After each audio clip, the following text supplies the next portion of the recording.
Olá pessoal, nessa videoaula vamos falar do lado monetário, né, da economia. Então o que seria o lado monetário, né? Qual o objetivo de estudar ele? Então o objetivo dessa videoaula, considerando o tema lado monetário da economia, é conhecer as variáveis que estão relacionadas com demanda e oferta de moeda, né, e não diretamente com as atividades produtivas, exatamente como foi o caso do lado real.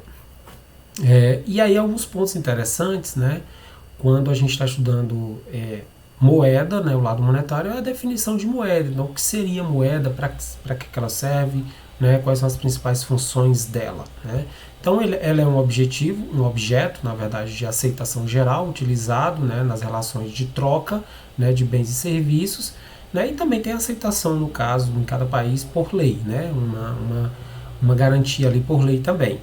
Então, as principais funções dela, né, como instrumento ou meio de troca, né, como medida de valor, né, que é o que determina a unidade de conta, permite apurar ela, né, em termos monetários, como também em termos de reserva de valor, né, para analisar, por exemplo, o poder de compra, liquidez, né, e efeitos, por exemplo, também de inflação. Quando a gente fala, né, de moeda, né, e a gente está tratando aqui em uma disciplina de macroeconomia, é interessante entender que a moeda ela compõe os meios de pagamento, né, dos fatores de produção, principalmente, tá, de uma economia. Então, o que são os meios de pagamento? Praticamente determina esses meios de pagamento, definem a oferta de moeda que há em uma economia.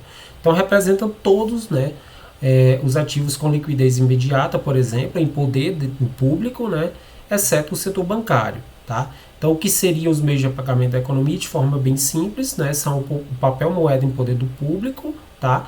Mais os depósitos à vista, por exemplo, em bancos comerciais, como é o caso das contas correntes. Tá? Essa é uma definição mais simples e sucinta, né, dos meios de pagamento aí de uma economia. E quais são os demais, né? Como é que se dá, né? Os principais agregados, né, monetários, eles se dividem em quatro, que é o que a gente chama de M1, M2, M3 e M4. O M1, né, o de maior liquidez, né, dada essa ordem, né, 1, 2, 3, 4, se dá a partir do grau de liquidez, quanto menor o M, digamos assim, maior o grau de liquidez. Então, no topo vai estar a papel moeda, né, a moeda em poder do público, mais os depósitos à vista em bancos comerciais, como eu falei, os depósitos em conta corrente, por exemplo. O M2 já insere os depósitos em poupança, mais títulos, né, emitidos por instituições, né, financeiras. O M3 já considera também, né, títulos, por exemplo, públicos, né, e o 4, né, títulos públicos, né, de alta liquidez. Então, todos esses compostos compõem o que a gente chama de agregados monetários e automaticamente constituem os meios de pagamento de forma mais ampla da economia, sendo que os com maior liquidez são os que estão no M1, que são a moeda, o papel moeda em poder do público, mais os depósitos à vista nos bancos comerciais. E como eu consigo, né, determinar, né, quando existe, por exemplo, né, alterações, né, nesse M1, que é o que obtém maior liquidez e que determina mais diretamente os meios de pagamento disponíveis, né, o papel moeda em poder do público mais os depósitos à vista. Sempre que há alteração nesse M1, acontece o que a gente chama de criação ou destruição de moeda. Então, por exemplo, exportadores trocam dólares por reais, né, no Banco Central. Automaticamente, né, eu estou alterando ali, né, o papel moeda em poder do público daquele país, automaticamente eu estou criando moeda. A partir do momento que o Banco Central vende dólares para importadores, está tirando moeda de circulação, né, no caso também, recebendo reais em troca, automaticamente está gerando o que a gente chama de destruição, né, de meios de pagamento.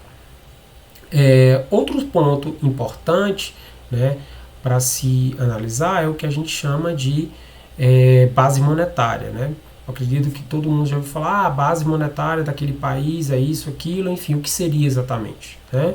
Então, a base monetária é o total de moeda física injetada por um Banco Central, né, na economia, também chamado de passivo monetário, né, desse Banco Central, e que se dá, né, pela emissão primária de moeda, exatamente. Mas de forma bem mais clara, né? É o papel moeda disponível, né, em poder do público, mais as reservas que são existentes no banco comercial. Então, praticamente, essa base monetária é o que determina, por exemplo, a liquidez e a disponibilidade ali, né, daquela economia. Né? As reservas bancárias totais são compostas por esses encaixes, né, em moeda corrente. Há reservas voluntárias, há reservas compulsórias também, né, principalmente, né, dos bancos comerciais junto ao Banco Central. Quais são os principais fatores, então, que afetam, né, digamos, a BM, e a base monetária da economia? Né? Então, há alterações, né, tanto pelo lado do ativo do Banco Central como do lado do passivo. Então, operações com câmbio, né, quando o Banco Central compra, né, ou quando vende dólar, por exemplo, no mercado, pode haver uma expansão ou uma contração da base. Quando compra ou vende títulos públicos, quando faz operações do Tesouro, né, Nacional, né, e outras operações do sistema financeiro, como depósitos compulsórios ou redesconto bancário, por exemplo. Sempre vai alterar, né, expandindo, né, ou contraindo. No caso, por exemplo, da concessão de um redesconto bancário, né, vai expandir a base monetária. Né, quando ele, né, há um recolhimento compulsório dos bancos, por exemplo, em depósitos a prazo, como o CDB, automaticamente contrai a base monetária. E assim sucessivamente. Esses são os principais pontos que determinam, né, que afetam a base monetária de uma economia. E os principais instrumentos, né, como eu falei, né, de política monetária, do lado monetário, há o depósito compulsório, que é uma parcela dos depósitos à vista que o banco deve manter obrigatoriamente em uma conta depositada no Banco Central. Isso é feito tanto para movimentos de expansão como de contração, né, do crédito, por exemplo.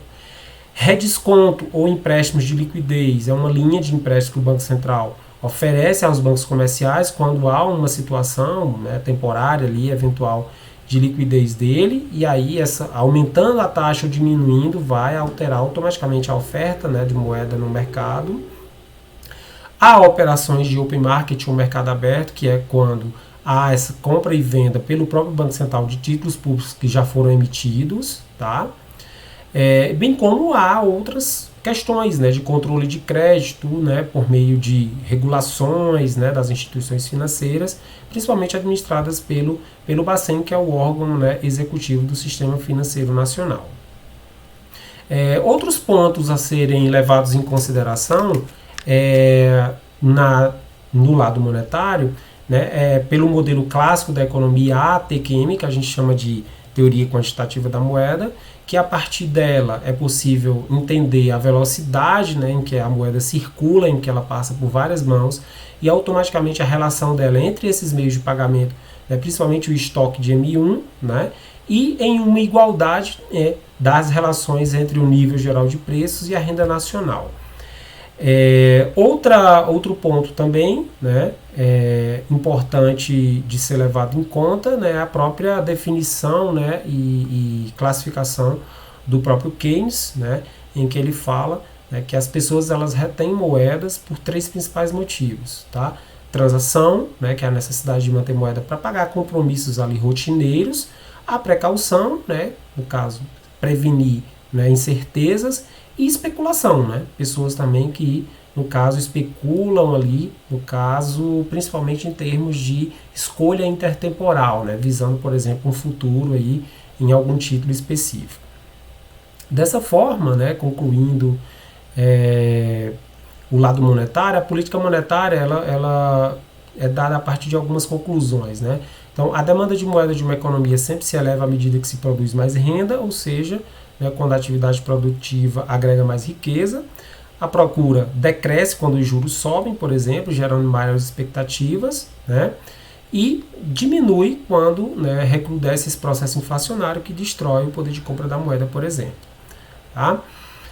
A relação com a taxa de juros. Né? A taxa de juros representa o valor do dinheiro no tempo. Né? Então, é uma taxa de rentabilidade, tá, que é importantíssima para aplicadores, por exemplo, e determina o custo dos empréstimos, principalmente para os tomadores.